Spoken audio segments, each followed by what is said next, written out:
Hello everyone, আজকে আমি আপনাদের জন্য এনেছি খুবই সহজ একটি আচারি চিকেন রেসিপিটি ভালো লাগলে অবশ্যই লাইক দিয়ে আমার চ্যানেলটি সাবস্ক্রাইব করবেন। রান্নাটি করার জন্য এখানে আমি 4 পিস চিকেন লেগ নিয়ে নিয়েছি। এবার চুলায় একটি হাঁড়ি বসিয়ে সেখানে দিয়ে দিব আমি 1 কাপ পরিমাণ সরিষার তেল।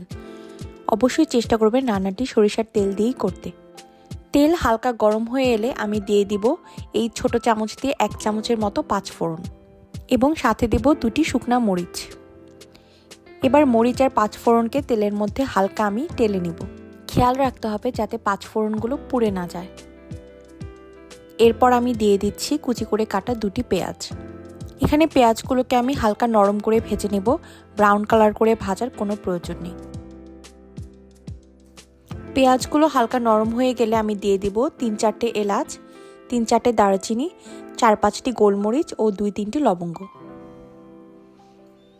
এবার গরম মশলাগুলোকে পেঁয়াজের সাথে কিছুক্ষণ ভেজে নেব।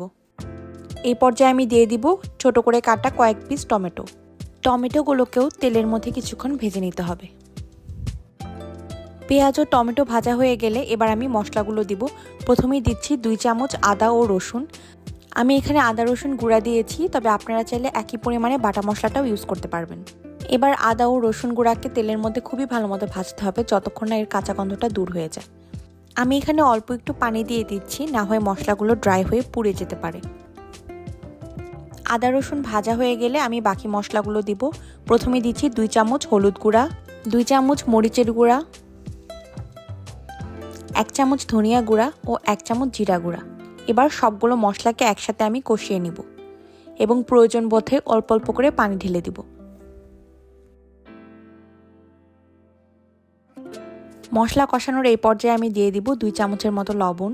এখানে আমি লবণটা প্রথমে আন্দাজ মতো দিচ্ছি, পরে লাগলে আরও কিছু অ্যাড করে নেব। মশলার উপর এভাবে তেল উঠে আসলে বুঝতে হবে কষানো হয়ে গিয়েছে। এবার আমি একে একে চিকেনগুলো দিয়ে দিব। এবার চিকেনের পিসগুলোকে খুবই ভালো মতো মশলার সাথে মিশিয়ে নিতে হবে। প্রথমে আমি চিকেনের পিসগুলোকে ঢাকনা ছাড়া 5 থেকে 6 মিনিটের মতো কষিয়ে নেব, কারণ প্রথমে ঢাকনা দিয়ে ঢেকে দিলে চিকেনের গা থেকে পানি ছাড়তে শুরু করবে, ফলে চিকেনগুলো ভালো মতো কষানো হবে না। 5 মিনিট পর আমি একটি ঢাকনা দিয়ে ঢেকে চিকেনগুলোকে আরও 10 মিনিটের জন্য কষিয়ে নেব।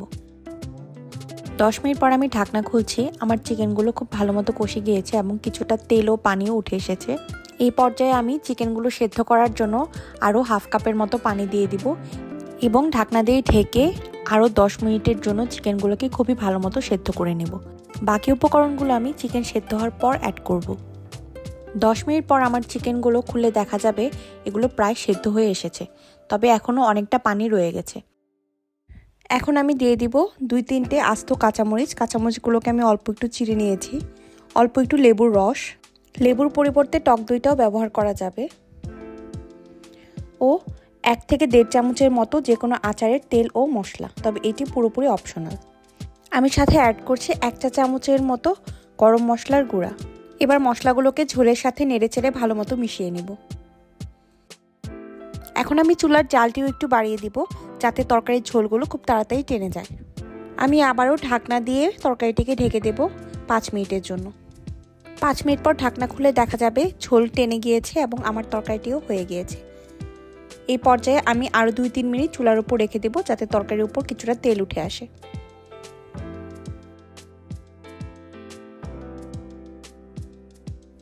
2-3 মিনিট চুলায় রেখে আমি চুলার আঁচটি বন্ধ করে দেব। তৈরি হয়ে গেল খুবই মজাদার আচারি চিকেন।